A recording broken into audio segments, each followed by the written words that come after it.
suala devam edilir. 76 sualı bak gördüğümüz gibi. İşaretinin yerində eynidir. 1, 2, 3 və 4. Yəni devam edir. Öncə başlayıb birinci figura. Birinci figura baxırıq. Nə olmuş? 90 dərəcə fırlanmış. 90 dərəcə fırlandığı üçün. Baxın, 3-cü figurlar 90 dərəcə. 4-cü figurlar nə olacaq? 90 dərəcə fırlandığı zaman, baxın bu figur nə olacaq? Baxırıq variantlara. Öncə böyle bir şey olmalıdır. Variantlara. Variantlarda nə var? B variantı çıxır. D variantda çıxır. Qalır A, S, Y. İkinci figura keçirəm. İkinci figura yenə də eynidir. 90 dərəcə fırlandığı üçün baxıram. Bakın yuxarıda o biri digər nə olacaq? Böyle bir şey.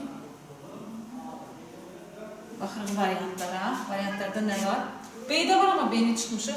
Y'de var, A'da var, S'de yoksa S variantını çıxırıq. Keçirik üçüncü figurumuza. Üçüncü figurda nə oldu? Yenə də eynidir. 90 dərəcə figurumuza baxırıq. 90 dərəcə olduğu üçün böyle bir şey olmalıdır. Baxırıq. Y variantı da çıxdığı üçün qalır A variantı.